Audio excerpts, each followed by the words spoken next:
Kushi rejoint un dortoir de déesse et les applaudit. Kushi Nagumo n'est qu'un enfant de 12 ans. Un jour, alors qu'il revenait de l'école, sa maison était en feu. Et devinez quoi? C'est son père qui a commencé. Mais au lieu de rester pour régler les choses, le père de Kushi s'est enfui, laissant Kushi tout seul. Il était donc là, ce Kushi, 12 ans, tout seul et sans abri. Il erra dans la cité des épines, essayant de donner un sens aux choses. La vie était dure, surtout pour un enfant comme lui. Pas de maison, pas de nourriture, rien. Un jour, il avait tellement faim qu'il s'est évanoui en plein milieu de la rue. Heureusement pour lui, cette étudiante aux cheveux verts nommée Minoru est arrivée. Elle lui a dit qu'elle était chercheuse. Minoru pouvait voir que Kushi était dans un véritable pétrin, alors elle l'emmena chez elle, son dortoir. Et laissez-moi vous dire qu'elle lui a concocté un délicieux repas. Kushi n'en croyait pas ses yeux. Après avoir englouti sa bouffe, il se sentait plutôt bien. Minoru lui a dit qu'il pouvait utiliser la salle de bain pour se rafraîchir. Kushi était ravi et il courut vers la salle de bain. Mais quand il a ouvert la porte, surprise, il y avait 3 filles là-dedans. Seren, Kiria et Frey. Ils vivaient dans le même dortoir que Minoru. Kushi était plus qu'embarrassé. Il s'enfuit précipitamment. Mais alors, boum! Il a croisé Atina, une fille aux cheveux roses, qui faisait également partie de l'équipe du dortoir. Ils eurent une petite collision et se retrouvèrent au sol, ainsi que le visage de Kushi.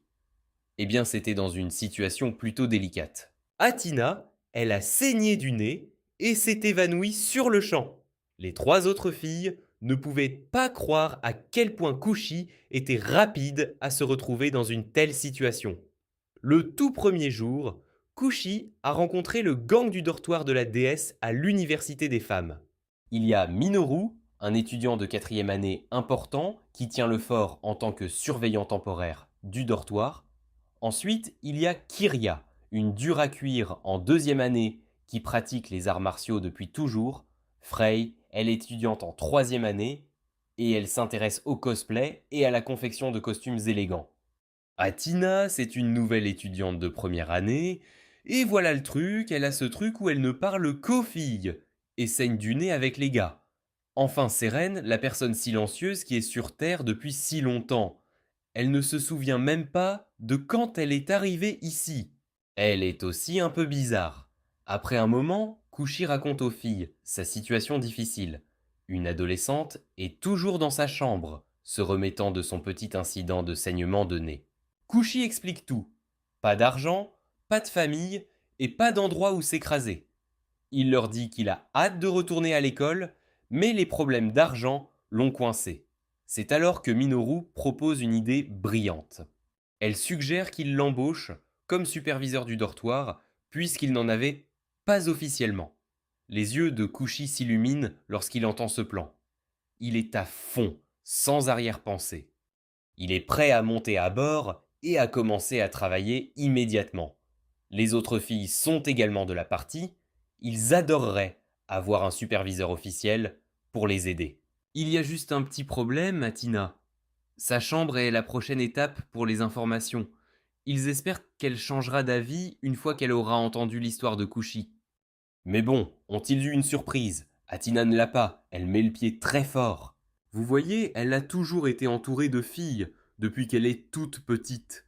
Toutes les écoles de filles, toutes les familles de femmes, tout le problème. Elle n'est pas prête de changer ça maintenant. Si Kushi veut travailler là-bas, elle s'enfuit. Pas de si, ni de mais. Kushi se gratte la tête, essayant de comprendre pourquoi Atina est si opposée à cela. Elle fait ses valises et se précipite vers la porte pendant que les autres la regardent de partir. Minoru a informé Kushi de la situation d'Atina. Vous voyez, Atina n'avait jamais vraiment traîné avec des garçons auparavant. La première fois qu'elle l'a fait, c'était un peu un accident. Elle est tombée sur son colocataire et son petit ami applaudissant. C'était suffisant pour qu'elle se sente bizarre à l'intérieur. Elle a saigné du nez et s'est évanouie. Depuis, elle est très mal à l'aise avec les hommes. Minoru, pensant qu'elle pourrait aider Atina à surmonter sa peur, a décidé d'embaucher un garçon comme superviseur. Mais voilà, ça n'a pas marché. Athina a eu encore plus peur et rien ne s'est amélioré. Kushi, même s'il ne comprenait pas pourquoi Athina avait si peur, ne voulait pas emporter la maison de quelqu'un d'autre. Il savait ce que c'était que de se retrouver sans logement et d'avoir faim. Alors, il s'est précipité après Athina alors qu'elle s'éloignait. Il l'a rattrapée et a discuté. Il l'a convaincue de retourner au dortoir. Après tout, c'était sa maison. Il a promis qu'il trouverait une solution par lui-même. Athina est retournée au dortoir, mais Kushi, lui, était de nouveau dans la rue. Il a refusé un emploi qui aurait pu lui donner un foyer et le renvoyer chez à l'école. Tout cela parce qu'il ne voulait pas qu'Athina souffre. Sa vie est restée dure. Il a trouvé un endroit dans le parc pour passer la nuit, tout froid et seul. Alors qu'Athina retournait au dortoir, elle se souvint de ce que Minoru avait dit à propos de l'incendie de la maison de Kushi. Cela l'a frappée directement. Elle a réalisé que Kushi était un gars vraiment altruiste, renonçant à une chance d'avoir une vie meilleure, juste pour qu'Athina ne soit pas obligée de se retrouver sans abri. Et heureusement pour Kushi, qui s'était endormi dans le parc, Athéna s'est présentée pour le sauver. Elle le hissa sur son dos et le ramena au dortoir. Lorsqu'il se réveilla, il sentit sa chaleur et sentit son agréable parfum. Alors que Kushi tendait la main, il toucha accidentellement quelque chose. Il s'avère que c'était l'armure de complot d'Athéna. Et juste comme ça, Athéna a eu un saignement de nez et s'est évanouie sur le champ. Alors maintenant, Kushi devait la ramener au dortoir. Mais voici le problème, Athéna. Elle a finalement accepté que Kushi travaille là-bas. Elle essayait d'être courageuse et d'aider Kushi aussi. Dès le lendemain, Kushi était tout excité à l'idée de commencer son nouveau travail. Mais devinez quoi? Le dortoir était en désordre, à l'exception de la chambre d'Athina, qui était impeccable. Kushi décida de commencer par nettoyer la chambre de Minoru. Il frappa à sa porte et devina ce qu'elle portait. Juste une chemise qui en montrait un peu plus qu'elle ne le devrait. Le visage de Kushi est devenu rouge comme une tomate quand il a vu cela, et lui a demandé pourquoi elle était habillée comme ça. Minoru lui a dit que c'était pour plus de commodité, que ça l'aidait à mieux travailler ou quelque chose du genre. Kushi, tout troublé, dit qu'il attendrait dehors jusqu'à ce qu'Elaoel ait fini de se changer et s'éloigna rapidement. Mais ensuite, sorti de nulle part, une main s'est tendue et a tiré Kushi dans la chambre de Frey alors qu'il passait par là. Frey, elle adore le cosplay et elle a vu une occasion en or d'habiller Kushi. Elle a insisté pour qu'il essaie cet uniforme de femme de chambre parce que cela faisait partie du travail, vous savez. Cela ne la dérangeait pas d'aider n'importe qui, garçon ou fille, à trouver la bonne tenue. Alors qu'il est coincé dans cette tenue de femme de chambre, Frey lance une autre demande à Kushi. Elle veut qu'il mesure les 3 statistiques importantes de son armure. Il ne pouvait pas vraiment dire non, cela faisait partie du travail, non? Mais mec, il était tellement inconfortable et rouge comme une tomate. Alors qu'il essayait d'accomplir cette tâche délicate, il a accidentellement perdu l'équilibre et est tombé. Et devinez quoi? Frey tomba sur lui. En plein milieu de ce désordre, Minoru fait irruption dans la pièce comme un éclair. Elle est très pressée et dit à tout le monde de sortir du dortoir au plus vite. Quelque chose s'était vraiment mal passé lors d'une de ces expériences, et des gaz toxiques envahissaient ce fois les lieux. Tous les 3 se précipitent dehors et Kushi est très inquiet. Il se rend compte que ces filles sont généralement toutes calmes à propos de choses, elles ne pensent pas à ce qui va se passer ensuite. Alors, il leur donne une petite leçon sur la nécessité d'être plus prudent. Mais ensuite, il se rend compte qu'il a peut-être été un peu trop dur puisqu'ils sont plus âgés que lui. Alors, il s'excuse très vite avant de le cacher. Minoru, elle a vraiment apprécié. Elle pensait que Kushi était en grande partie responsable de l'avoir dénoncé pour ses actions. Elle lui a accordé un certain respect pour cela. Kushi se promène toujours dans la rue en se levant comme la femme de chambre de Frey et disons simplement qu'il retient toute l'attention. Mais c'est un pro de la vie de rue et il parvient à gagner une couverture pour les filles. Vous voyez, il fait froid dehors, et Minoru et Frey n'étaient pas en état de faire face au temps froid. Cette couverture s'est avérée utile en attendant que les dégâts de gaz se dissipent. En tant que seul garçon, et un peu comme la mère du dortoir, Kushi avait l'impression que c'était son travail de garder les fillets en sécurité et au chaud. Mais ensuite, à l'improviste, Frey et Minoru se précipitent et lui font un gros câlin. Cela semble innocent, non? Eh bien, pas tout à fait. Malheureusement, Athina a vu toute cette scène se dérouler, ce qui lui a valu un de ses fameux saignements de nez et un évanouissement sur place. Tard dans la nuit, Kushi dormait paisiblement lorsqu'il fut réveillé par un bruit fou venant du dessus de sa chambre. C'était comme si quelqu'un piétinait le plafond, vous savez. Et puis, waouh! Le plafond vient de rendre l'âme, et devinez qui est passé par là. C'était Kyria, et elle est restée coincée, comme si elle ne pouvait pas remonter ou quoi que ce soit. Son seul choix était donc de s'écraser dans la chambre de Kushi. Kushi, étant le bon gars qu'il est, a essayé de l'aider à amortir sa chute.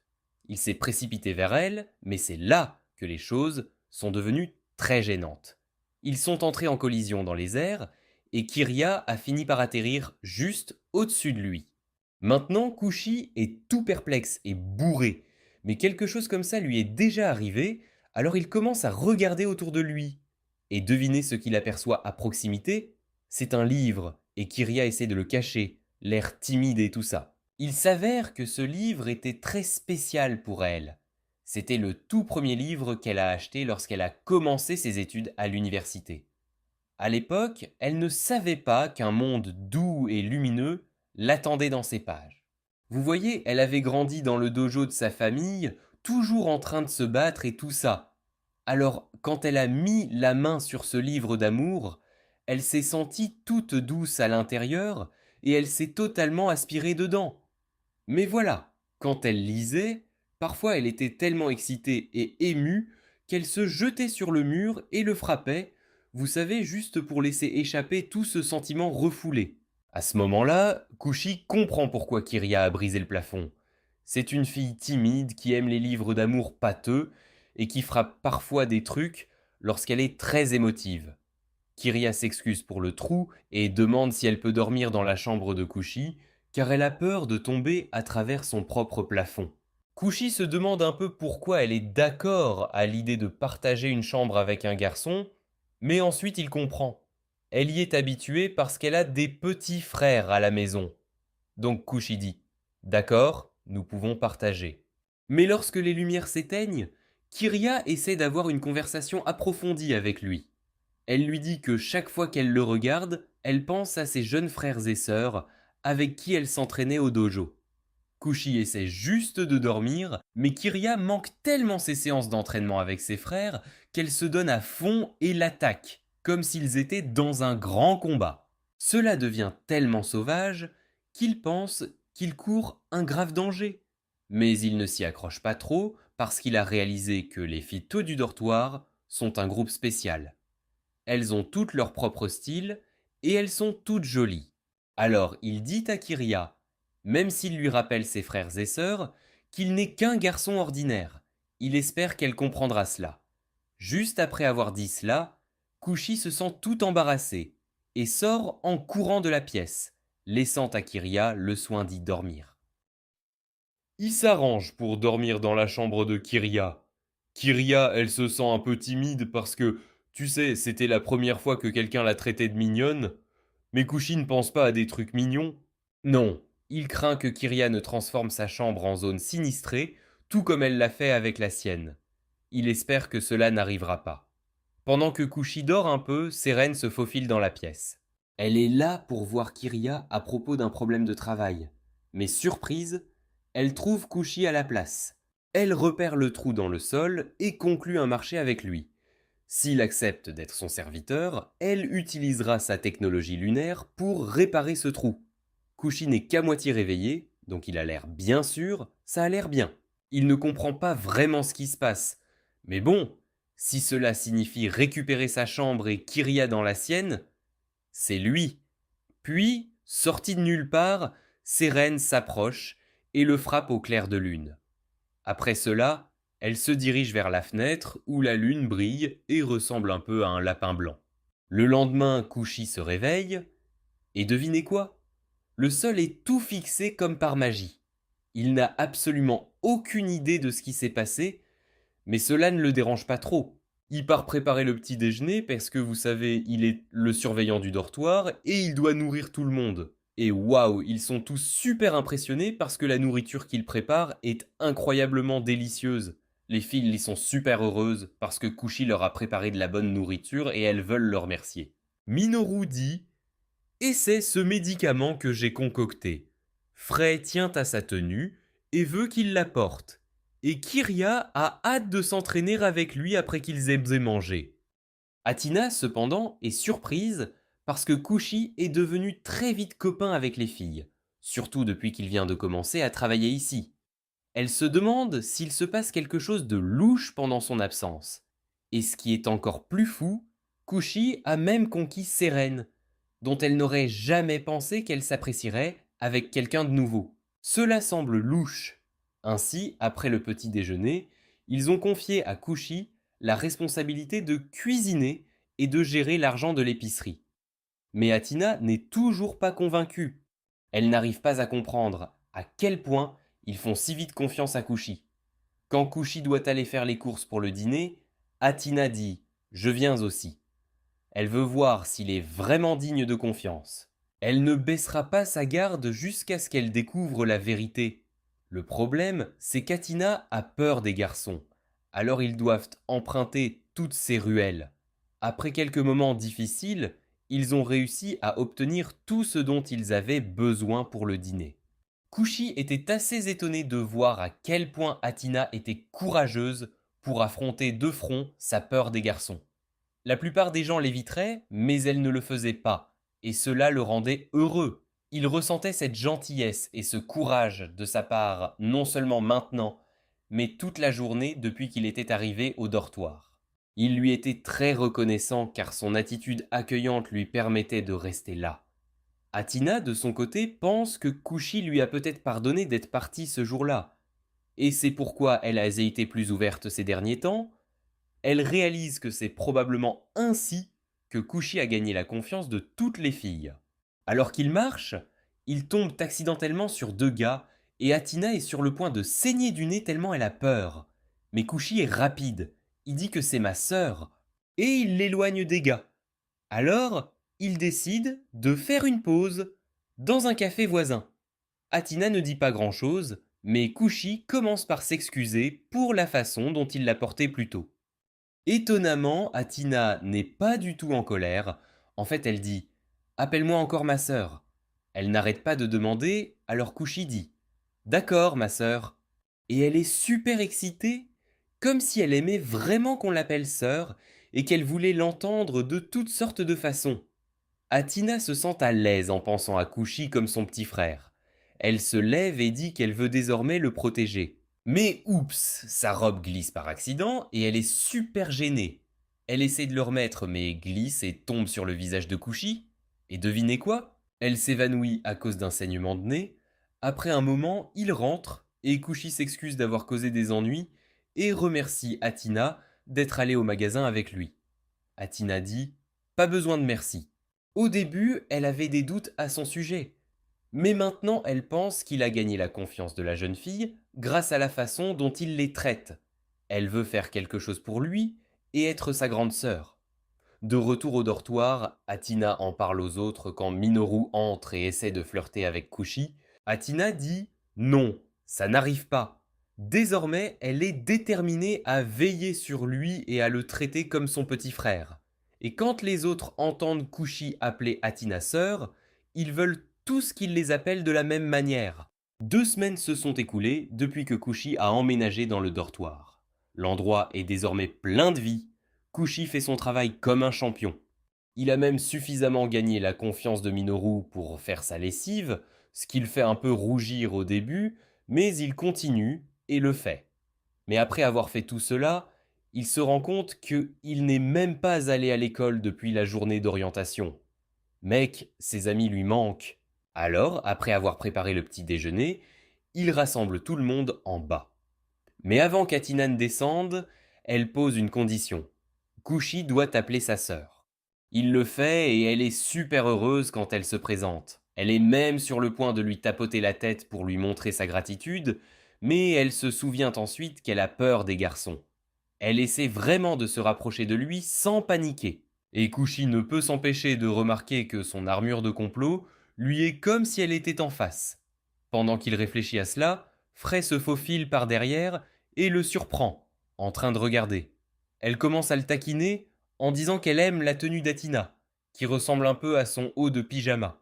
Frey plaisante même sur la conception d'une tenue transparente pour lui.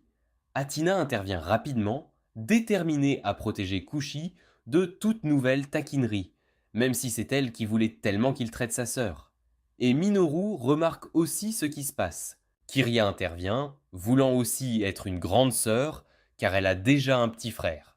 Ils commencent à se disputer à ce sujet et décident d'organiser un concours pour voir qui devrait légitimement être la sœur de Kushi. Après le petit déjeuner, la compétition commence. Frey commence et essaie de montrer son amour fraternel en habillant Kushi d'une tenue rose. Kushi dit « Pourquoi je porte des vêtements de fille ?» Mais pour Frey, la gentillesse est tout ce qui compte. Elle dit même que les petits frères sont comme les jouets de leur sœur, mais Kushi n'est pas du tout d'accord. Frey est disqualifiée très rapidement. Vient ensuite Minoru. Elle veut prouver qu'elle est une bonne sœur, alors elle demande à Kushi de tester une de ses préparations. Habituellement, les petits frères font d'excellents sujets de test, mais pas cette fois. Minoru est également immédiatement disqualifiée. Puis c'est au tour de Seren. Tout le monde est curieux de voir ce qu'elle va faire, puisqu'elle ne fait généralement pas grand-chose. Elle s'allonge simplement sur le sol et pose sa tête sur les genoux de Kushi, comme le ferait un animal de compagnie, pas comme une sœur. Finalement, Kiria intervient. Elle sait comment gérer ce concours car elle a un petit frère à la maison, c'est presque trop facile pour elle. Elle montre son affection en l'attaquant de manière ludique et finit par le faire s'évanouir. Athéna s'inquiète lorsqu'elle voit Kushi allongé sur le sol et le surveille. Elle le réveille et agit plus comme une mère que comme une sœur, le rassurant. Les autres filles taquinent Athéna parce qu'elle se penche sur Kushi, donnant l'impression qu'elle est sur le point de le nourrir comme un bébé. Quand Athéna se tourne pour parler aux filles, Kushi se réveille et attrape accidentellement ses vêtements, lui faisant saigner du nez. Une fois que le chaos s'est calmé et que Kushi a pris un bain, tout le monde vient s'excuser d'avoir causé des ennuis. Malgré le chaos, Kushi commence à comprendre ce que signifie avoir une sœur aînée et cela lui convient. Les filles sont heureuses que Kushi les considère comme ses sœurs aînées. Minoru annonce qu'après les week-ends dorés, Kushi peut retourner à l'école. Elle et Frey se sont occupés de la paperasse pour lui. La semaine dorée se termine et le lendemain, Kushi retourne à l'école. Il est excité parce qu'il a enfin son propre meuble à chaussures, mais soudain, une fille lui donne un coup de pied au visage. Cette fille est Sudia, son amie d'enfance et camarade de classe au caractère colérique. Elle savait que sa maison avait brûlé et s'inquiétait pour lui. Elle lui demande pourquoi il ne lui a pas envoyé de message pour lui faire savoir qu'il allait bien. Au début, on dirait qu'elle veut lui dire qu'elle était inquiète, mais ensuite elle change d'attitude et prétend qu'elle n'était pas du tout inquiète. Elle part rapidement, se sentant en conflit sur la façon dont elle le traite. Elle tient vraiment à lui, mais n'arrive pas à l'exprimer correctement. Chaque fois que Kushi essaie d'être amicale avec elle, elle le repousse, ce qui la bouleverse. Kushi connaît bien son ami et ne se laisse pas facilement dissuader par son comportement froid. Il prévoit de lui parler, et de lui parler de l'incendie de sa maison et de la recherche d'un nouvel endroit où vivre, mais il ne révélera pas tout, en raison du comportement excentrique de sa nouvelle sœur, craignant qu'elle ne comprenne mal. Kushi essaie d'arrêter Sudia en lui tendant la main, mais elle se met vraiment en colère et le gronde pour lui avoir touché la main. Elle part et Kushi se rend compte qu'elle est bouleversée, parce qu'il a oublié son état. Le corps de Sudeo est extrêmement sensible aux températures élevées, qu'il s'agisse de la chaleur des objets, du temps chaud ou même de la chaleur corporelle des gens. Cela la met mal à l'aise, lui donne des vertiges, et elle peut même s'évanouir si la situation devient trop grave. C'est ainsi qu'ils sont devenus amis lorsqu'ils étaient petits à la maternelle. À l'époque, pendant que tous les autres enfants jouaient au soleil, Soudia était assise seule à l'ombre. Kushi l'a remarqué et lui a demandé de jouer, mais elle a dit non parce qu'elle avait peur d'avoir le vertige. Alors, Kushi lui prit la main pour l'inviter à nouveau, mais la chaleur de sa main la rendait mal à l'aise et anxieuse. Elle lui a parlé de son état, et il a tout de suite compris. Kushi se précipita à l'intérieur et attrapa un sac de glace pour se rafraîchir les mains. Si ses mains étaient froides, il pourrait aller se tenir la main. Soudia pensait que ses mains allaient se réchauffer rapidement, ce qui l'ennuyait et elle le repoussa. Mais ensuite il toucha son visage avec ses mains froides, et cela la calma. Ce souvenir du contact cool de Kushi est resté avec elle alors qu'elle était assise seule sur le toit, en train de manger son déjeuner. Soudia n'arrive pas à comprendre pourquoi ses réactions semblent toujours différentes de ce qu'elle ressent réellement. Mais Kushi était persistante et ne l'a jamais abandonnée. Pendant qu'elle réfléchit à cela, elle commence à avoir des vertiges parce qu'elle est assise au soleil maintenant que l'ombre s'est déplacée. Soudain, Kushi apparaît et pose doucement ses mains froides sur ses joues, la surprenant. Elle se rend compte qu'il n'a jamais oublié son état et il lui montre les blocs de glace dans son sac. Il a même demandé de l'aide à Minoru pour s'assurer de pouvoir la garder au frais chaque fois qu'elle en avait besoin. Il pensait toujours à elle. Ensuite, il commence à tout lui dire. Plus tard, après avoir terminé son histoire, Sudia veut voir le dortoir par elle-même. Mais alors qu'elle tente de se relever, elle se sent étourdie et chancelle, perdant l'équilibre.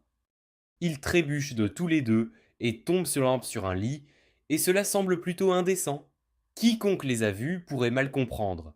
Touchi essaie de se relever, mais Soudia l'arrête. Étonnamment, elle veut qu'il reste proche. Mais avant de pouvoir terminer sa phrase, son attitude change à nouveau, et elle le pousse hors du lit, cachant une fois de plus ses véritables sentiments. Soudia ne voulait pas glisser et le repousser, mais c'est arrivé. Et elle n'en est pas contente. L'après-midi après l'école, elle veut toujours visiter le dortoir avec lui pour faire une inspection, mais Kushi ne pense pas que ce soit nécessaire. Voyant qu'il ne veut pas qu'elle lui rende visite, Soudia se demande s'il se sent coupable de quelque chose. S'il n'y a rien à cacher, il n'y a aucune raison d'avoir peur. Lorsqu'ils arrivent au dortoir, une explosion se déclenche car l'une des expériences de Minoru a encore échoué. Minoru et Frey courent pour se sauver du gaz toxique. Soudia les voit dans leur état naturel et reste sans voix. Lorsque la maison peut à nouveau entrer en toute sécurité, tout le monde entre. Kushi présente les filles à Soudia. Ensuite, Athina arrive et elle a sa propre présentation. Kushi ajoute qu'Athina était la seule personne normale dans la maison. Repérant Sudia, Frey est frappée par sa gentillesse. Elle veut lui donner une cure de jouvence et entreprend de le faire. Cependant, Sudia, sensible à la chaleur corporelle en raison de son état, est rapidement protégée par Kushi. Il explique rapidement l'état de Sudia à Frey. Se sentant gênée parce que Kushi la défend, Sudia le repousse. Elle rougit et se détourne, regrettant sa réaction impulsive. Les filles du dortoir remarquent son embarras et trouvent tout cela amusant. Il est clair que Sudia a des sentiments pour Kushi, et il suggère de manière ludique qu'Athina a maintenant un rival pour attirer l'attention de Kushi. Athina essaie de s'expliquer, mais personne n'y prête beaucoup d'attention. Plus tard, Sudia décide d'inspecter le dortoir pour voir s'il convient à Kushi. Premier arrêt, la chambre de Kushi. Cela semble assez ordinaire, donc Sudia ne se sent pas trop prudente. Athina, n'ayant jamais vu sa chambre auparavant, est plutôt curieuse. En voyant Kushi et Athina avoir une conversation intime, Sudia ressent un pincement de jalousie, même si elle ne l'exprime pas. Dans la deuxième pièce, Minarouz. Il est rempli de gaz toxiques provenant de ses expériences, rendant impossible son entrée. Voir cette pièce rappelle à Sudia les rumeurs qui circulaient dans l'école au sujet de l'empoisonneur de l'université des femmes. Elle se méfie de l'état du dortoir. Il se dirige vers la chambre de Frey, où se trouve une tenue qui semble parfaite pour Soudia. Frey aide avec empressement Soudia à s'y transformer, et la scène attire l'attention de Kushi. Il détourne rapidement les yeux. L'enthousiasme de Frey devient un peu exagéré, incitant Athina à intervenir en tant que sœur aînée autoproclamée de Kushi. La prochaine étape est la chambre d'Athina. Cela semble assez régulier, alors Sudia commence à se sentir moins prudente et se détend un peu. Kushi, pour la première fois, examine de près la chambre d'Athina, qu'il n'a jamais vue auparavant. C'est confortable et ça sent bon. Lorsqu'il complimente Athina sur la façon dont elle l'a bien gardée, elle rougit. Sudia le remarque et redevient instantanément méfiante. Vient ensuite la chambre de Kiria, remplie de livres d'amour. Kushi et Athina sont surpris que Sudia ait autant baissé sa garde autour de Kiria, mais les choses changent lorsque Kiria commence à lire un livre juste devant Sudia. Comme d'habitude, Kiria ne peut contenir son enthousiasme et frappe le mur, déclenchant des alarmes dans la tête de Sudia. Elle en conclut que ce dortoir est extrêmement risqué pour Kushi. Voyant le malaise de Sudia, Seren lui propose un morceau de gâteau, mais quand elle se souvient bien, elle se rend compte que le gâteau a mal tourné, ajoutant à la périlleuse réputation du dortoir. Il se fait tard et tout le monde veut rattraper ses erreurs, alors il décide de laisser Sudia passer la nuit. Ils vivront tous ensemble sous un même toit, mais la grande question est de savoir quelle chambre Sudia choisira. Puisque toutes les autres pièces semblent dangereuses, Sudia choisit la chambre d'Athina. Alors qu'elle se prépare à se coucher, elle continue de lancer des regards sévères à Athina. Cependant, c'est l'occasion pour Athina de se racheter auprès de Sudia. Elle assure à Sudia que ce sera une soirée mémorable pour elle. Bientôt, elle commence à poser des questions sur le passé de Kushi et quel genre de personne il est, puisque Sudia a toujours été à ses côtés. Athina est sûre que c'est une personne gentille et fiable. D'un autre côté, Sudia a une question pour quelle est la relation de chacun avec Kushi. Athina fut prise au dépourvu par la question. Juste au moment où elle était sur le point de s'expliquer, ils entendirent soudain Kushi crier. Ils se précipitèrent en bas pour le surveiller et le trouvèrent en train d'essayer de applaudir Kiria. Ils ont essayé d'expliquer ce qui s'était passé. Pendant que Kushi prenait un bain, il commença à avoir des vertiges. Il a décidé d'en finir et quand il est sorti, il est accidentellement tombé sur Kiria, qui se dirigeait elle-même vers un bain. Et c'est ainsi qu'ils se sont retrouvés dans cette situation délicate. Kiria s'était déjà douchée plus tôt, mais comme elle pratiquait les arts martiaux près de son lit, elle transpirait. Elle voulait prendre un bain et tomba accidentellement sur Kushi. Sudia a été super choqué et a demandé directement à Kiria ce qui se passait, faisant rougir Tina. Kiria regarda autour d'elle un instant et rougit à son tour. Cela n'aurait dû être rien, mais Sudia trouvait bizarre que les filles rougissent, même si elles étaient plus âgées que Kushi.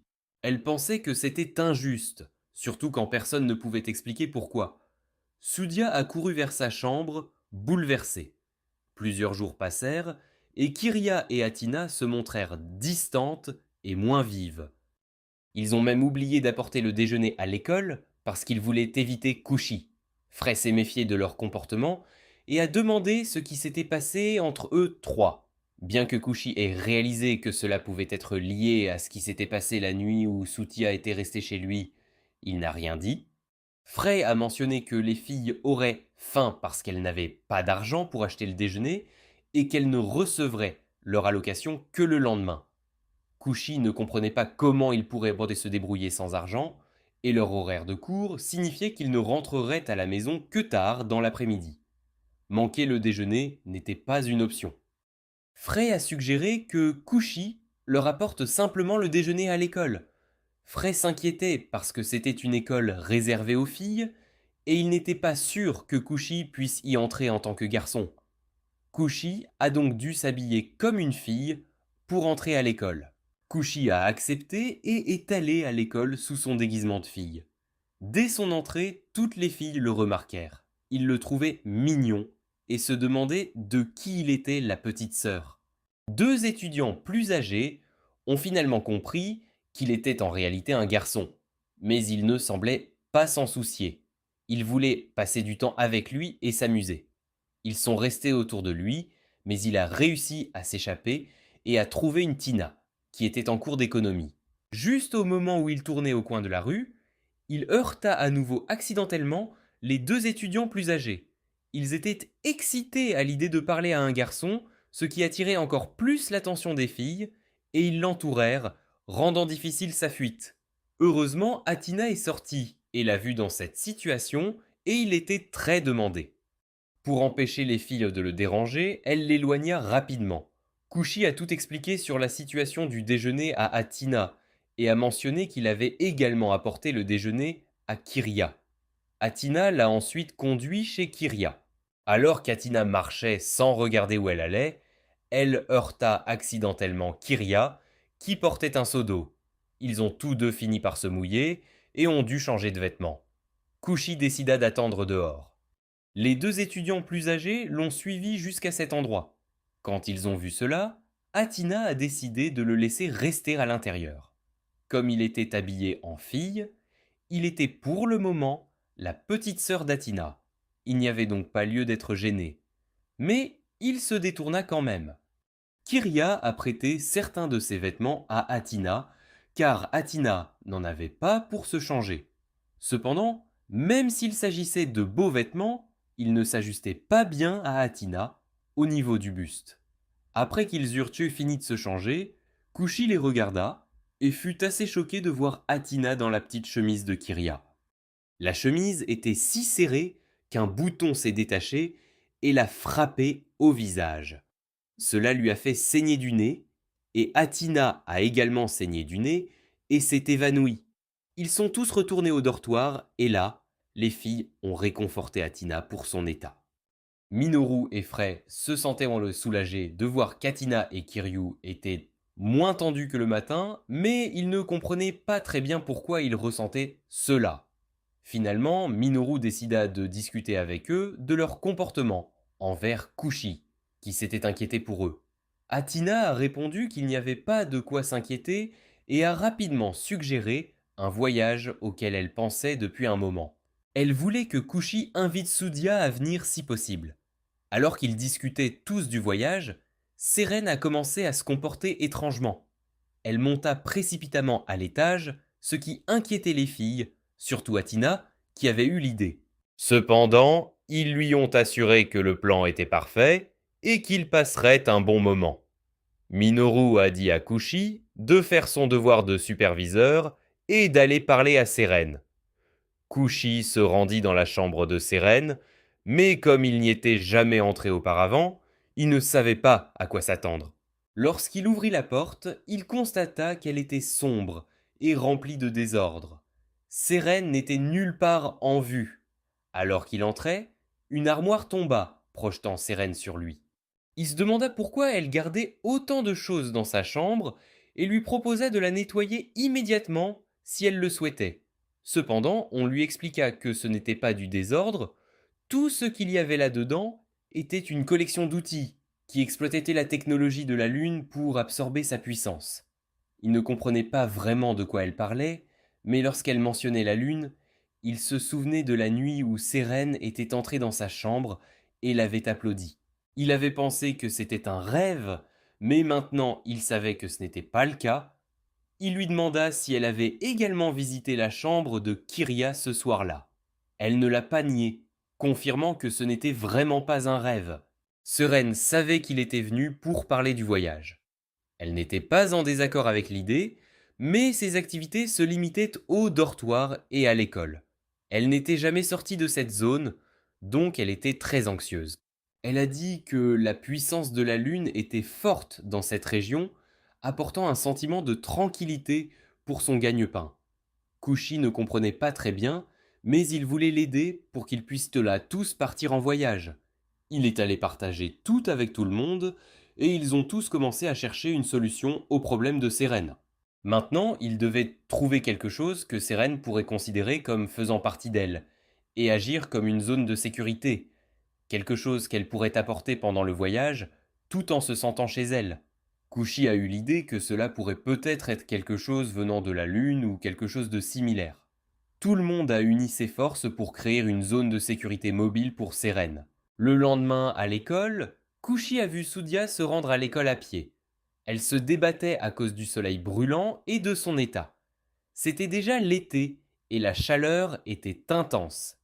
Tout le monde était habillé pour la météo et Sudia était ravissante dans son uniforme d'été.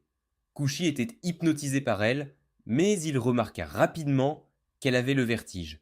Il sortit 2 blocs de glace et les plaça sur le visage de Sudia pour l'aider à se calmer. Quand ils sont arrivés à l'école, Kushi a invité Sudia à rejoindre le groupe pour le voyage et elle a accepté, mais elle voulait le superviser, pas s'amuser. Elle voulait s'assurer que rien de suspect ou d'inapproprié ne se produisait. De retour chez lui, Frey avait conçu une tenue spéciale liée à la lune. Elle est allée le montrer à Seren et c'était un costume de cosplay de Sailor Moon. La simple pensée de Seren en train d'y jouer en cosplay excitait Frey. Cependant pour Seren, porter une tenue de cosplay en public allait à l'encontre de son sens de la pudeur. Même si cela a déçu Frey, Seren était d'accord avec elle. Minoru a eu une autre idée. Elle avait fait vieillir un puissant saké au clair de lune qui pourrait aider Seren à quitter sa chambre et à rejoindre le voyage sans aucun problème. Il suffisait à Seren d'en prendre une bouffée, et cela la tenterait immédiatement. Elle ne pourrait pas résister. Malheureusement, Minoru a accidentellement révélé l'armure du complot de Frey, et Frey est devenu ivre, perdant le contrôle de ses actions. Linearu n'avait d'autre choix que de faire face à la situation qu'elle avait créée. Plus tard dans la soirée, lorsque Kushi rentra chez lui, il trouva Kiria et Seren pratiquant une technique de tai chi impliquant le yin et le yang. Cela était lié à l'immensité de l'univers, et comme la lune fait partie de l'univers, Kiria espérait que cette pratique aiderait Seren avec son pouvoir. Cependant, l'essence de Seren était liée à la lune, ce qui rendait l'immense puissance de l'univers presque écrasante pour elle. Elle a arrêté de pratiquer et s'est effondrée au sol. Frey est sortie vêtue du costume de Sailor Moon qu'elle avait pour Seren, et Minoru s'est jointe à la fête avec son propre costume. Athina est arrivée et a donné à Seren un parapluie spécial. À l'intérieur, il était peint pour ressembler à la lune et aux étoiles la nuit. Lorsque Seren l'a ouvert, elle a vu le motif et a montré à quel point elle l'aimait. Elle a accepté de faire le voyage avec tout le monde. Après le dîner, lorsque Seren se retira dans sa chambre, Kushi lui rendit rapidement sa veste. Il l'avait pris en faisant la lessive et avait remarqué que certaines coutures se détachaient, alors il l'a réparée. Il avait remarqué qu'elle le portait toujours, et pensait que cela devait lui apporter la paix, tout comme la lune. Seren s'était inquiétée des coutures défaites, ce qui aurait pu la mettre mal à l'aise, car la veste était cruciale pour elle. Elle était heureuse qu'il l'ait réparée. Le lendemain, le groupe partit en voyage. Lorsqu'ils aperçurent la mer au loin, ils furent excités, pensant qu'ils allaient peut-être à la plage. Cependant, la voiture est passée, les laissant perplexes quant à l'endroit où ils se dirigeaient, alors qu'ils se dirigeaient vers les montagnes.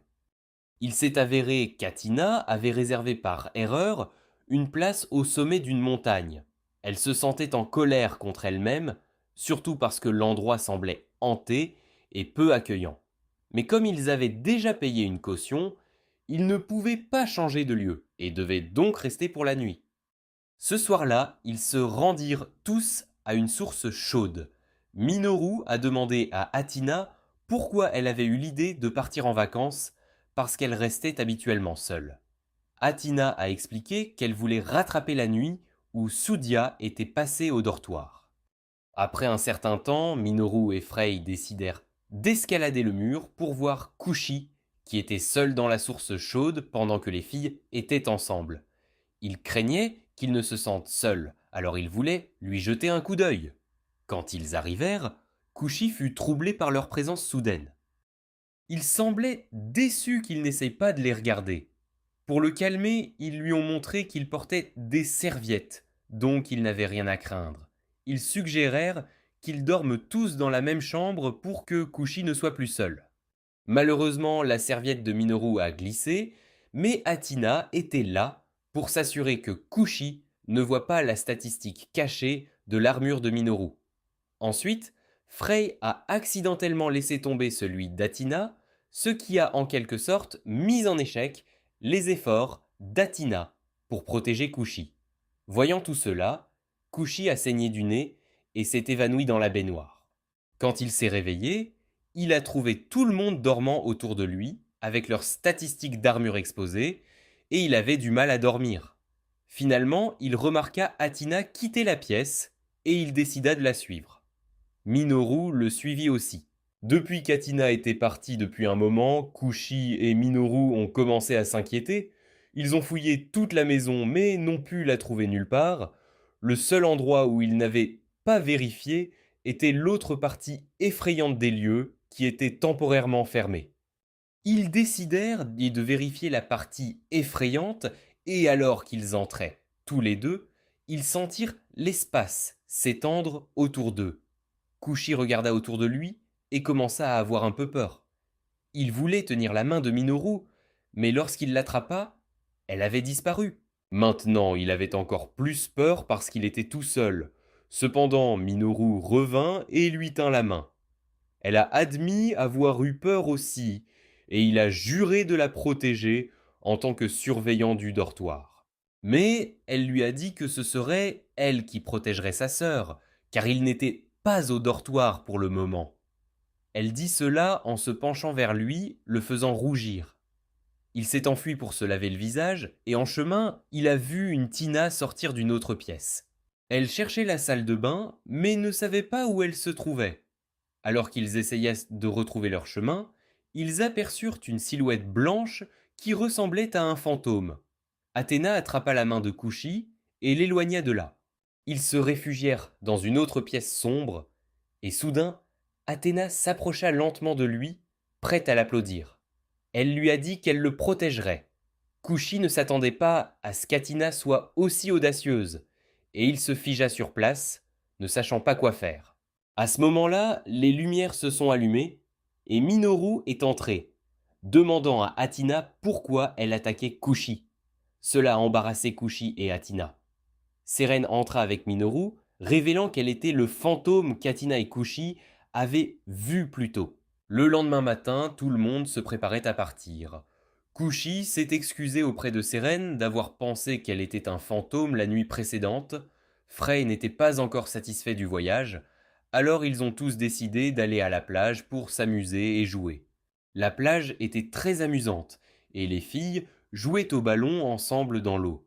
Soudia voulait les rejoindre, mais elle se sentait gênée parce que tout le monde avait une armure de complot aux statistiques plus élevées, ce qu'elle souhaitait également. Elle jeta un coup d'œil à Kushi, qui était assis à l'ombre, surveillant les filles à travers ses jumelles. Il a dit qu'il le faisait parce qu'il était le surveillant de leur dortoir, mais quand Soudia le regardait, elle ne pouvait s'empêcher de se demander s'il admirait leur folle armure de complot. Lorsqu'elle s'est regardée et a comparé son armure de complot à faibles statistiques, elle avait l'impression qu'elle n'avait aucune chance. À première vue, Kushi préférait probablement une armure de complot avec des statistiques plus offensives comme celles des autres filles. Kushi était tellement concentré sur son devoir qu'il n'a pas remarqué quand Soudia est entrée dans l'eau pour nager seule. Des poissons ont commencé à l'entourer et elle a essayé de s'éloigner d'eux. Mais un poisson espiègle a réussi à pénétrer dans son armure, la rendant agitée et incapable de nager correctement. Elle a fini par tomber à l'eau. Heureusement, Kushi les surveillait toujours avec ses jumelles, et il remarqua rapidement quand Soudia commençait à se débattre. Il s'est précipité pour essayer de l'aider, mais comme il ne savait pas nager, il a demandé à Kiria de venir la sauver.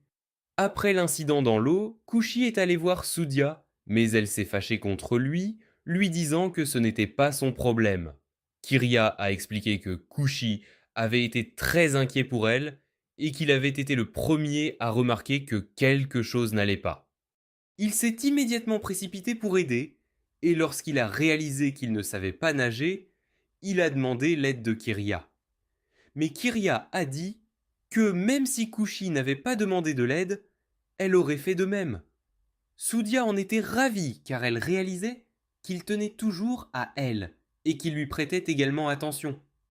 Tout le monde a expliqué à quel point ils avaient été surpris de découvrir que Kushi ne savait pas nager, mais ils pensaient toujours qu'il était utile, puisqu'il était le premier à le remarquer, et d'une certaine manière, il avait sauvé Sudia. Athina lui a dit qu'il devrait être fier de lui pour son acte héroïque, affirmant que la natation n'est pas tout. À ce moment-là, Kushi décida de faire une pause et d'aller acheter quelque chose à boire. Il se demanda pourquoi il ressentit soudain une sensation de chaleur dans la poitrine à la pensée du compliment d'Athina. Il ne le comprenait pas, mais cela le dérangeait. Comme il faisait très chaud, Kyria a mis des sacs de glace sur le visage de Sudia. Ceux-ci avaient été préparés spécifiquement pour Sudia, ce que Kyria pensait être une chose réfléchie de la part de Kushi. Cela rendit Kyria un peu jalouse, car elle se demandait ce que ce serait d'être si proche de Kushi et comment ils étaient quand ils grandissaient. Sudia s'est excusée auprès de Kyria pour son comportement la nuit où elle était restée au dortoir et l'a remerciée de lui avoir sauvé la vie. Frey a interrogé Sudia sur sa coiffure longue pendant les saisons chaudes, car elle pourrait être inconfortable compte tenu de son état. Sudia murmura timidement quelque chose à Kyria, et Kyria partagea avec les autres que Sudia gardait ses cheveux longs parce que le premier béguin de Kushi était pour leur professeur de maternelle, qui avait la même coiffure. Elle voulait faire appel à ce qu'il aimait, même si elle ne le lui exprimait jamais directement. Frey et Minoru ont été surpris par l'innocence et la gentillesse de Sudia. Frey était tellement excitée qu'elle s'est immédiatement précipitée sur Sudia et l'a serrée dans ses bras, ce qui a rendu Sudia encore plus mal à l'aise jusqu'à ce qu'elle s'évanouisse. Athina s'est inquiétée et a rapidement couru lui acheter un cornet de neige. Alors que Kushi retournait là où tout le monde était, il vit Athina se faire harceler par deux gars qui insistaient pour qu'elle les rejoigne pour nager. Ils lui tenaient là la main, même lorsqu'elle refusait. Kushi intervint rapidement et repoussa la main d'un des gars, leur disant qu'il ne devrait pas forcer une fille dans une situation dans laquelle elle n'était pas à l'aise. Les deux gars l'ont méprisé et lui ont demandé s'il était son petit ami. Mais Tina leur a dit qu'il était son petit frère, et Kushi a dit qu'il était son superviseur. Kushi prit la main d'Athina et l'éloigna des deux gars qui la dérangeaient. Lorsqu'ils furent à une distance sûre, il s'excusa rapidement auprès d'Athina de lui avoir attrapé la main. Mais cela ne dérangeait pas beaucoup Athina car Kushi était différent des autres garçons, il était comme un membre de sa famille, un petit frère. Après cela, ils retournèrent là où se trouvaient tous les autres, mais Kushi se sentait toujours dérangé par la sensation de lourdeur dans son cœur. Alors qu'Athina prenait une douche plus tard, Sudia la rejoignit et s'excusa pour son comportement précédent. Elle a expliqué qu'elle en voulait à Athina sans raison valable, parce qu'elle pensait qu'Athina n'était jamais là pour Kushi, quand Athina et les autres étaient là pour lui pendant ces moments les plus sombres. Athina a partagé qu'elle ressentait la même chose que Sudia. Elle voulait protéger Kushi, mais il finissait toujours par la protéger, et ce sont Frey et Minoru qui l'ont aidé à l'école. Athina a révélé que la raison pour laquelle elle avait suggéré le voyage était de faire quelque chose pour lui aussi. Elle voyait les similitudes entre sa situation et celle de Sudia, et sans réfléchir, Kushi avait tout de suite accepté. Alors qu'ils rentraient chez eux, Sudia était assurée qu'elle n'avait rien à craindre. Athina n'était que la sœur aînée de Kushi. Elle se retourna pour voir Kushi, qui semblait un peu déprimé alors qu'il s'arrêtait et admirait le coucher de soleil sur la mer. Le lendemain, Kushi semblait distant. Il est devenu nerveux lorsque Frey l'a serré dans ses bras pendant qu'il cuisinait, et elle a souligné qu'il était tellement distrait que la marmite sur la cuisinière débordait. Après le petit déjeuner, Athina lui a proposé de l'aider à faire la vaisselle, mais il a refusé sans même la regarder. Frey remarqua ce changement d'humeur et se demanda comment elle pourrait lui remonter le moral. Elle pensait que le cosplay pourrait être la meilleure solution, alors elle l'a emmené dans un studio de cosplay. Au studio, ils se sont transformés en personnages de jeux populaires. Frey s'est déguisé en commandant d'un ordre de chevaliers et Kushi s'est déguisé en chevalier du même ordre. Leurs personnages étaient également dans la belle famille, le frère cadet étant amoureux de la sœur aînée, mais la sœur aînée ne considérait le frère cadet que comme une famille. Dans leur jeu, ils devaient s'affronter car leurs objectifs étaient différents. Frey a pris son rôle au sérieux et est resté dans son personnage, posant à Kushi une série de questions auxquelles il a dû répondre honnêtement et sans hésitation. Pendant qu'il se battait, Frey lui a demandé ce qui le dérangeait, et après une petite hésitation, il a finalement raconté les événements survenus sur la plage. Il lui a dit qu'un proche lui avait dit qu'il se sentait en sécurité à côté de lui, comme s'il faisait partie de sa famille. Normalement, Kushi aurait été heureux d'apprendre que quelqu'un se sentait en sécurité avec lui, mais les choses étaient complètement différentes maintenant. Depuis que ces sentiments étranges étaient apparus, il essayait toujours de ne pas y penser. Il voulait rester avec tout le monde et pensait que reconnaître ses sentiments pourrait mettre en danger ses relations actuelles. Il ne voulait pas que tout le monde le déteste. Frey a comparé sa situation au personnage qu'il jouait et l'a exhorté à être lui-même, parce qu'il y faisait allusion depuis son arrivée. Mais Kushi était plus soucieux d'avoir un foyer chaleureux et une famille qui se souciait de lui, comme celle qu'il avait avec ses amis au dortoir. Frey l'a serré dans ses bras et a partagé son passé avec lui. Elle était directe, ce qui paraissait souvent grossier, et provoquait des malentendus. Ainsi, lorsqu'elle est venue vivre au dortoir, elle s'est cachée pour éviter de leur faire du mal. Mais un jour, tout le monde au dortoir a découvert sa véritable identité, et elle a dû accepter la réalité. Même s'il y avait des disputes, ou s'il ne l'aimait pas pour cela, elle ne fuirait pas ses erreurs comme elle le faisait avant. Elle espérait qu'en faisant cela, elle pourrait même trouver un autre type d'amour que celui qu'elle connaissait. Après s'être confiés, ils retournèrent au dortoir. Aujourd'hui, c'est le festival universitaire des femmes, et Kushi et Sudia décident d'aller voir ce que tout le monde fait. Le festival est ouvert à tous, y compris aux garçons et aux enfants. En entrant dans le festival, ils croisent Frey, qui fait partie du comité organisateur de l'événement et est chargé de fournir les costumes à certains départements. Elle connaît le campus par cœur et propose de leur faire visiter les meilleurs endroits. Leur premier arrêt est une pharmacie non officielle cachée derrière l'école. Ce n'est pas sur la carte officielle du festival, donc peu de gens le visitent. Minoru, le propriétaire, vend des médicaments faits maison pour gagner un peu d'argent. L'endroit semble un peu louche, tout comme la chambre de Minoru, et on ne sait pas si le médicament peut être utilisé en toute sécurité. Minoru montre fièrement aux 3 visiteurs ses 2 potions les plus sûres. Le premier est un stimulant aphrodisiaque et le second est un filtre d'amour. Ces 2 produits sont bannis de l'école, mais Minoru continue d'en fabriquer chaque année. Un autre membre du comité du campus tombe sur Minoru et elle fait rapidement ses valises et part. Dans sa précipitation, elle laisse accidentellement tomber une bouteille de médicaments dans le sac de Kushi. Ensuite, Frey emmène les 2 enfants visiter un club de recherche paranormale qui prétend avoir trouvé une créature mystérieuse dans l'école. Ils ont enquêté sur cette créature, mais ils n'ont pas compris comment elle s'appelle ni ce qu'elle fait, alors ils l'appellent simplement une légende. Frey mentionne que Seren fait partie de la présentation, mais en réalité, Seren est l'être mystérieux sur lequel ils enquêtent. Un autre membre du club se précipite et rapporte que Seren a été aperçue près de la buvette. Craignant que Seren ne soit soumise à des expériences, tous les 3 se dépêchent de la sauver. Lorsqu'ils atteignent la cour, ils y trouvent de nombreuses filles se livrant à des comportements espiègles et jouants. Kushi aperçoit une bouteille d'un des médicaments de Minoru sur le sol et réalise ce qui aurait pu se passer. Une fille à lunettes s'approche de lui, ayant l'impression de l'avoir déjà vu, et il est sur le point de le nier quand Frey lui met soudainement une perruque.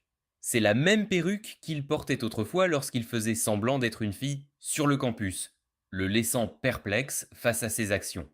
Les vapeurs du médicament commencent à se propager et atteignent Frey, l'affectant également. De nombreuses filles concernées se précipitent vers Kushi, montrant un intense désir de l'applaudir. Soudia essaie d'intervenir lorsqu'elle constate le harcèlement, mais les filles tournent alors leur attention vers elle. À ce moment critique, Seren apparaît soudainement avec des lunettes noires et exploite son pouvoir lunaire amélioré. Elle émet une lumière jaune vif qui aveugle tout le monde et nettoie la zone des effets étranges des médicaments de Minoru. Tout le monde reprend rapidement ses esprits, mais Seren s'effondre au sol à cause de l'épuisement. Kushi se précipite à ses côtés, l'aidant à se relever, et ensemble, ils se dirigent vers la salle médicale. Pendant ce temps, Frey et Soudia partent en acheter de la nourriture, espérant que cela aidera Seren à se rétablir temporairement. Pendant qu'ils sont dans la salle médicale, Seren dit à Kushi que la nourriture seule ne suffira pas à lui redonner pleinement ses forces. Le meilleur moyen pour elle de se rétablir complètement est le contact direct avec son serviteur, ce qui implique une séance intensive d'applaudissements. L'esprit de Kushi revient à la nuit où Seren lui a rendu visite dans la chambre de Kiria, et il ne peut s'empêcher de se sentir gêné par la façon de se comporter avec elle, étant donné qu'ils ont déjà applaudi. Seren le rassure en lui disant qu'il n'est pas le seul avec qui elle a ce genre de contrat. En fait, presque tout le monde dans le dortoir est son serviteur d'une manière ou d'une autre. Alors qu'elle se penche lentement, prête à applaudir, Kushi tombe soudainement en arrière sur sa chaise, alors que Frey et Soudia entrent dans la pièce. L'attention de Seren se tourne rapidement vers la nourriture qu'ils ont apportée, car elle lui rappelle la galaxie. Après leur journée bien remplie, Frey se rend compte qu'il leur reste encore du temps et décide d'emmener Kushi et Soudia rendre visite à Athina sur son lieu de travail, un café. Athina y travaille pour faire connaissance avec d'autres gars que Kushi et elle est vêtue d'une tenue de femme de chambre. Alors qu'elle sort dans son uniforme, tous les regards dans le café se tournent vers Athina, la faisant rougir. Elle s'efforce de ne pas saigner du nez et de ne pas s'évanouir comme elle le fait habituellement. Frey, Kushi et Soudia entrent dans le café en tant qu'invités et regardent Athina en action. Kushi est impressionné par son professionnalisme et Soudia est fasciné par la tenue de femme de chambre. Lorsque leur nourriture est servie, un accident se produit et Athina trébuche, tombant sur le visage de Kushi. Heureusement, Soudia parvient à sauver la nourriture du désastre. Athina s'excuse d'une manière qui sied à une véritable femme de chambre, laissant Kushi mal à l'aise et ne sachant pas comment répondre. Pendant ce temps, à une autre table, des gars demandent à Athina de passer du temps avec eux, peut-être de leur faire visiter le campus. Alors qu'elle lutte pour éviter un saignement de nez, elle décline poliment leur offre. Observant cette interaction, Kushi est sur le point de se précipiter à sa défense, mais Frey l'arrête. Elle explique à Kushi qu'Athina s'efforce activement d'interagir avec les autres garçons et que la meilleure façon de la soutenir est de la laisser faire de son mieux pendant qu'il regarde à distance. Frey laisse entendre qu'Athéna pourrait faire cela pour quelqu'un de spécial, comme Kushi lui-même. Athéna se retire dans la cuisine pour reprendre son souffle après la rencontre. Sa collègue remarque Kushi et lui demande si elle fait tout cela pour lui. Bien qu'il soit un peu gênant pour elle d'admettre ses véritables intentions, Athina finit par accepter lorsque son collègue l'encourage à passer du temps avec Kushi. Elle se demande qui prendra sa place pour équilibrer le personnel du café, et à la surprise générale, Frey propose Soudia pour remplacer la nouvelle femme de ménage. Soudia saisit cette opportunité avec enthousiasme et adopte le rôle d'une servante tsundere. Avec un peu de temps libre, Kushi et Athina décident de visiter un endroit où se déroule un concours de travestissement. L'un des juges s'avère être Kiria elle-même. Elle est très populaire parmi les filles, en raison de son sang-froid et de son charme, et même Athina semble charmée par elle. L'endroit est rempli de monde et Kushi commence à avoir chaud. Alors il sort un verre pour se rafraîchir. Cependant, après avoir fini de boire, il se rend compte que ce n'est pas de l'eau. En lisant quelques lignes sur l'étiquette, il apprend qu'il s'agit d'un médicament de Minoru, destiné à faire ressortir la véritable personnalité de celui qui le boit. Après la compétition, Kyria retrouve Kushi et Athina et les remercie d'être venus la soutenir. Elle a un billet supplémentaire pour une visite du labyrinthe et invite Kushi et Athina. Athina essaie de décliner l'invitation en raison de ses responsabilités en classe, mais Kushi laisse échapper qu'il veut l'essayer à la manière des enfants. Athina finit par accepter de les rejoindre et ils partent tous ensemble en tournée. Que ce soit à cause des médicaments ou non, Kushi exprime des émotions qui correspondent à son âge, ce qu'Athina aime. Elle veut qu'il agisse ainsi plus souvent. Le labyrinthe est effrayant et sombre, ce qui effraie Kyria et Kushi. Athina semble plus intrépide, alors Kyria et Kushi s'accrochent souvent l'un à l'autre pour surmonter le labyrinthe et s'en sortir. Kushi agit toujours comme un petit frère protecteur, même s'il se comporte de manière plus enfantine. Kyria lui tient la main et lui dit qu'elle se sent en sécurité avec lui, tout comme Athina. En marchant, il se retrouve dans un endroit sombre où il ne voit que des ténèbres et il trébuche et tombe. Lorsque les lumières se rallument, Kushi se retrouve allongé sur Athina et Kyria et les applaudit. Plus tard, ils retournent au café et Kushi donne à Minoru la bouteille vide du médicament qu'il a bu. Il lui dit qu'il l'a bu par accident. Minoru lui demande comment c'était et il lui dit qu'il a dit des choses incroyablement incroyables qui n'étaient pas dans son caractère et qui étaient embarrassantes alors qu'il était sous l'influence de cela. Minoru révèle donc que ce qu'il a bu n'était pas des médicaments, mais de l'eau purifiée. Elle l'a fait exprès pour voir comment il réagirait. Les bêtises qu'il a dites et faites depuis midi jusqu'à maintenant étaient de son plein gré. Le café a commencé à devenir très animé, après que Soudia ait pris le relais chez Tina. Ses compétences en service client étaient excellentes si vous souhaitez ce genre de service. Soudain, Seren se précipite, poursuivi par les membres du Paranormal Research Club. Le comité de discipline se précipite également pour capturer Minoru, et à cause de la potion de Minoru, les fils de l'école commencent à courir après Kyria. La scène à ce moment est devenue tout simplement chaotique. Un autre jour au dortoir, Kyria reçoit un appel de sa famille et ils lui disent qu'il y a un problème à la maison. La famille de Kyria possède un dojo d'arts martiaux, spécialement pour les enfants, et organise une fête de Noël chaque année. Mais cette année, sa famille ne peut pas venir. Alors Kyria doit rentrer chez elle et gérer la fête toute seule. Elle est un peu déprimée parce que c'est un gros travail, mais c'est une tradition familiale, donc elle se sent obligée de le faire. Quand Athina entend parler de cela, elle propose son aide. Elle y voit une occasion de mettre en pratique ce qu'elle a appris dans ses cours d'économie familiale et d'éducation de la petite enfance. Kushi a également du temps libre, alors il décide d'aider Kyria. Il prévoit d'aller faire les courses pour les fournitures dont ils auront besoin plus tard. Avant de partir faire du shopping, la tâche ménagère assignée à Kushi est de nettoyer la salle de bain. Mais lorsqu'il ouvre la porte de la salle de bain, il est surpris de trouver Athéna qui sort tout juste du bain. Il est gêné et ferme rapidement les yeux, s'excusant de ne pas avoir frappé. Athéna s'excuse également d'avoir utilisé le bain à ce moment-là et essaie de se dépêcher. Mais dans sa précipitation, elle trébuche et tombe sur Kushi. Parce qu'elle n'est pas habillée, elle saigne du nez et s'évanouit.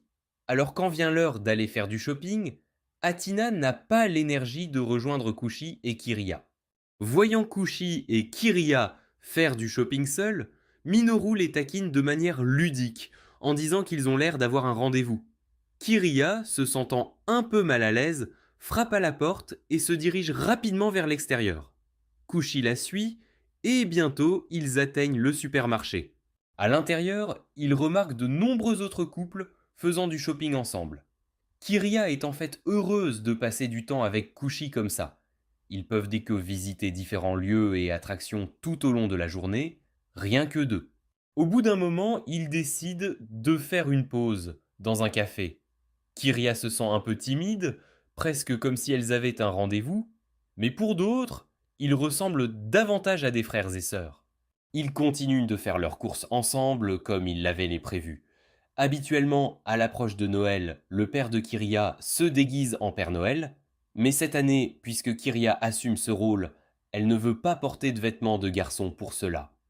Il décide donc de demander à Frey de confectionner une tenue spéciale du Père Noël juste pour Kyria. Kyria pense aussi qu'Athéna serait vraiment mignonne dans ses tenues, encore plus mignonne qu'elle. Elle pense avoir un look plutôt enfantin, même si elle est cool lors des festivals scolaires. Kushi suggère que Kyria porte ses jolies tenues plus souvent, et elle semble ouverte à l'idée. De retour chez eux, ils demandent à Frey de créer les tenues, ce qui nécessite de prendre des mesures.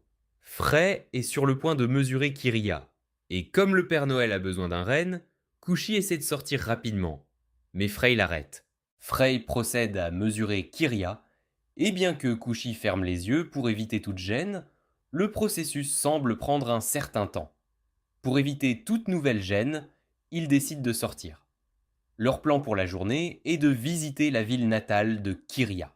Cependant, lorsque Kushi rentre à l'intérieur, il voit accidentellement Athina prendre à nouveau un bain, ce qui signifie qu'elle ne peut pas les rejoindre. Une fois de plus, à ce moment-là, Sérène apparaît, parlant continuellement de la lune et de la manière d'exploiter ses pouvoirs pour réparer la porte que Kyria a ruinée plus tôt. Voyant une opportunité, Kyria demande l'aide de Sérène et lui propose un paquet de cookies en échange.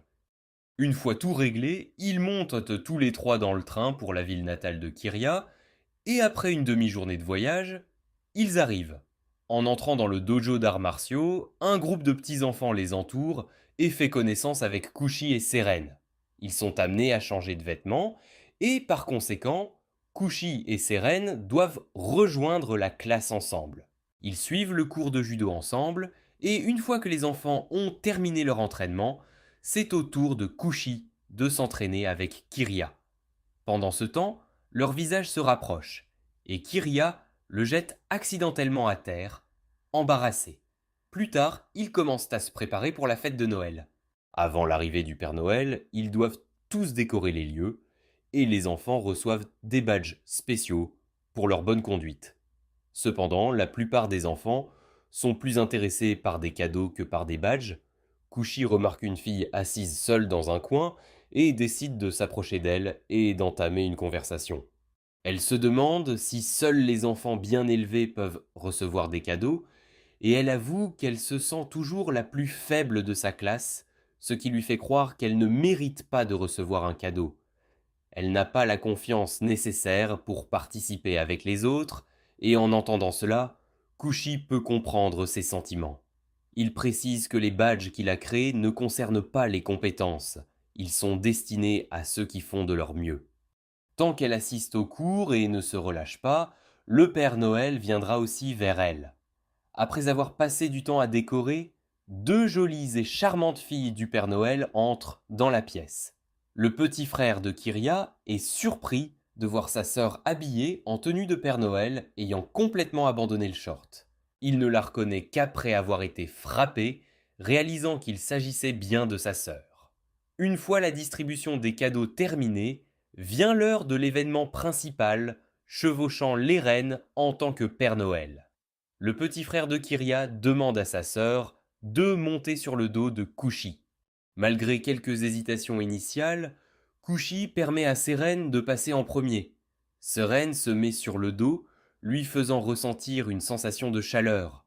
Comme il le soupçonnait, elle ne porte rien en dessous, alors il l'emmène précipitamment au vestiaire pour enfiler des vêtements.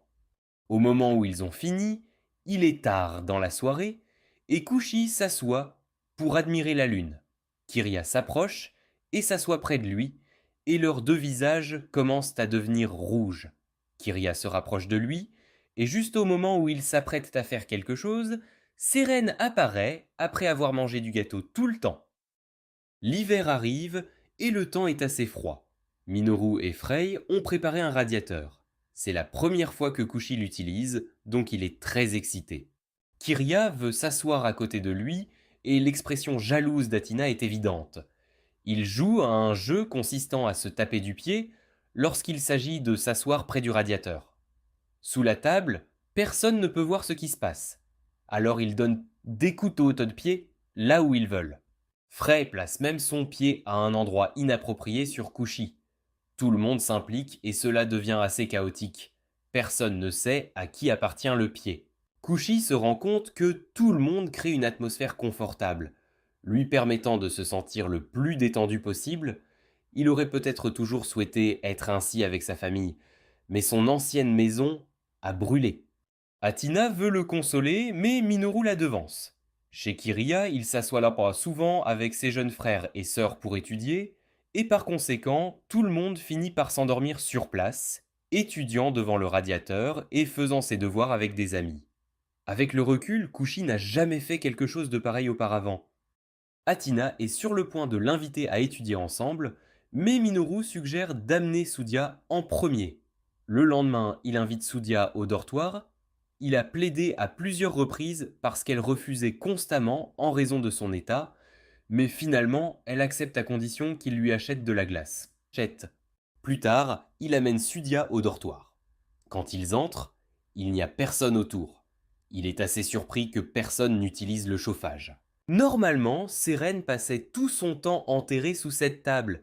S'il n'y a personne, ils peuvent tous deux se concentrer sur leurs études. En accomplissant leurs tâches, Kushi s'endort presque. Quant à Sudia, elle s'endort complètement. La tentation est trop forte pour Kushi. Alors il se couche et s'endort. Sudia se réveille car il fait trop chaud et s'apprête à le gronder. Elle se rend compte qu'il dort déjà. Comme il n'a pas commencé sa mission, Sudia l'aide et éteint le chauffage. Depuis qu'elle a éteint le chauffage, Kushi a très froid. Il essaie de se cacher au plus profond de lui et donne accidentellement un coup de pied dans l'endroit privé de Sudia. Sa jambe continue de trembler et Sudia apprécie ça. De façon inattendue, Athina voit cette scène faire paniquer Sudia et jeter le chauffage sur Kushi. Il y a un grand événement de cosplay plus tard et Frey doit y participer. Elle dit au revoir à Kushi et part. Kushi décide de nettoyer le dortoir et Frey lui demande de ranger sa chambre avant de partir. Elle dit que ce n'est pas si compliqué, mais quand il entre, c'est en fait assez chaotique. Voyant cela, Athina l'aide. Pendant le ménage, ils entendent un bruit venant de la chambre de Seren. La pièce semble sur le point d'exploser. Athina se précipite dehors et voit Seren accrochée au rebord de la fenêtre. Lorsque Seren glisse, Kushi se précipite rapidement pour la rattraper et grâce à sa réaction rapide, Seren atterrit en toute sécurité.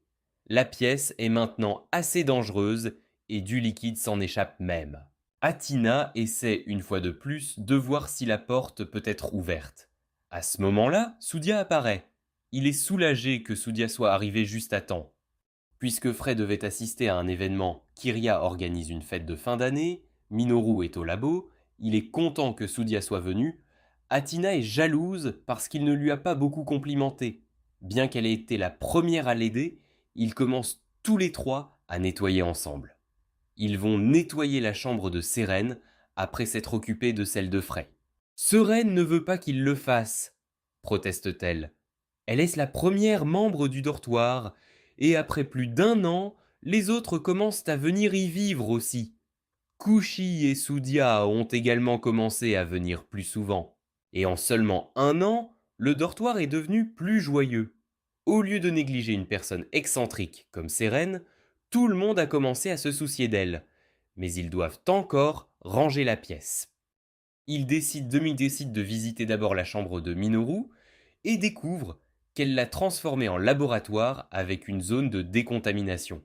Kushi aime beaucoup ça, mais Minoru leur dit qu'ils auront droit à une visite un autre jour. Ils retournent dans la chambre de Seren et Athina utilise des collations pour qu'elle accepte de les laisser la nettoyer.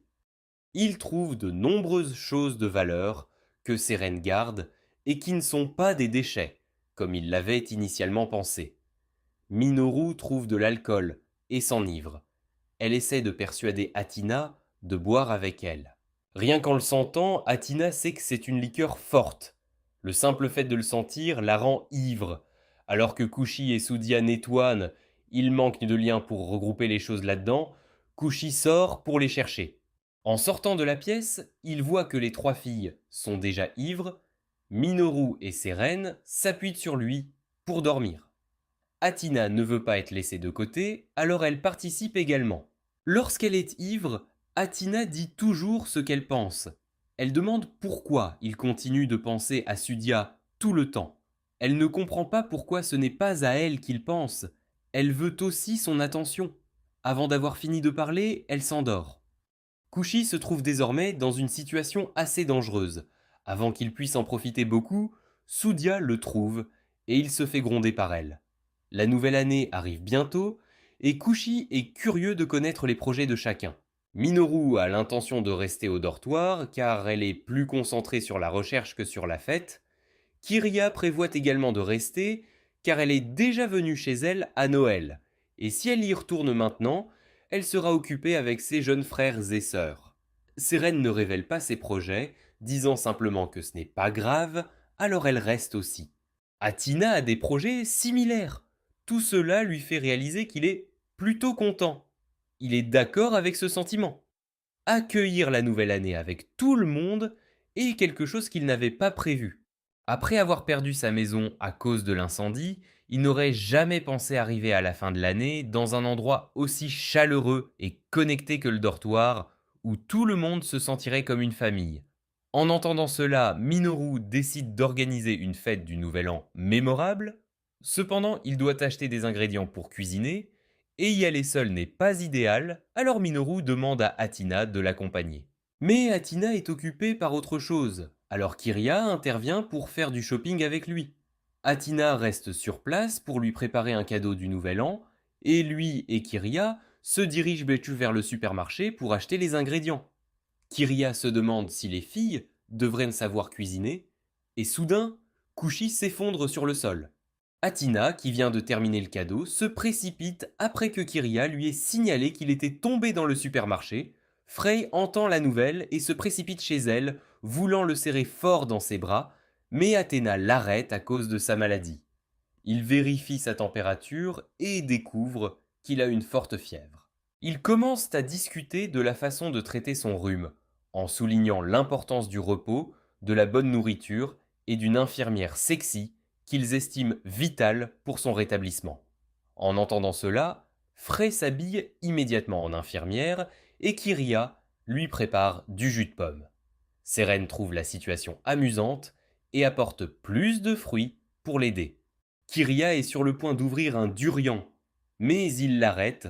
Sudia se précipite également après avoir entendu parler de sa maladie. Elle le vérifie minutieusement et utilise son front pour mesurer sa température. Après avoir pris sa température, elle presse son visage contre le sien, ce qui la gêne et la fait tomber sur lui. Sudia s'évanouit. Alors Minoru et Athina l'emmènent et partent se reposer dans une autre pièce. Alors qu'ils partent, Frey se retrouve d'une manière ou d'une autre sur le lit de Kushi. Athina, entendant un bruit étrange, se retourne et voit Frey agir de manière séduisante envers lui. Elle intervient pour assurer son bien-être. Cependant, elle glisse, tombe sur lui, ses vêtements se détachent et elle se met à saigner du nez avant de s'évanouir. Pour lui donner une chance de se reposer, Frey et Kiria transportent Athina hors de la pièce. Maintenant qu'il s'est reposé, ils se partagent les tâches ménagères. Après un bref repos, il se sent un peu mieux. Lorsqu'il sort de sa chambre, il tombe sur Kiria qui fait la lessive et lui propose de laver les vêtements qu'il porte. Cependant, alors qu'elle s'apprête à les sentir, elle décide de ne pas le faire. En raison des soins uniques qu'il a reçus de Frey et Seren, il était sorti de sa chambre en courant sans vêtements, alors Kiria l'aide à trouver quelque chose à porter. Mais les vêtements se sont déchirés, le laissant vêtu d'un short et d'un petit t-shirt. Athina veut lui préparer un repas, mais il n'y a plus d'œufs dans le réfrigérateur. Serein, curieux de connaître l'intérieur d'un œuf, les a tous écrasés et mangés. Elle pensait qu'ils ressemblaient à la lune. Minoru conseille à Athina d'utiliser son nouvel assaisonnement expérimental, ce qu'elle refuse évidemment. Mais Minoru insiste, et tout en se débattant, il laisse accidentellement tomber l'assaisonnement dans la nourriture, provoquant une explosion. Les vêtements de Minoru et Athina changent également de couleur et d'état. Témoin de cela, Couchy recommence à avoir de la fièvre. Depuis le matin jusqu'à maintenant, sa fièvre n'a pas diminué. Les cliniques locales sont toutes fermées pour les vacances. Elles doivent donc s'occuper de lui à tour de rôle avec diligence. Atina demande sincèrement à rester et à le soigner. Elle s'occupe de lui toute la nuit, mais sa fièvre ne diminue pas. Couchy appelle le nom d'Atina. Il lui tient la main et se souvient de leur rencontre, de leur première rencontre jusqu'à aujourd'hui. Petit à petit, il s'endort. Le lendemain matin, à son réveil, Atina était allongée sur lui. Il se rend compte qu'elle a pris soin de lui toute la nuit. Après s'être remis de sa maladie, il reprend son travail. Atina, lui, offre également un cadeau fait main, une paire de gants. Se rappelant que ce soir, c'est le réveillon du Nouvel An, il doit faire du shopping et invite Atina à l'accompagner, ce qu'elle accepte volontiers. Tout le monde décide de s'y joindre également. Comment ont-ils pu laisser Atina s'amuser? À ce moment-là, Soudia arrive et ils partent tous ensemble. Regardez cette prochaine vidéo. Rendez-vous au prochain.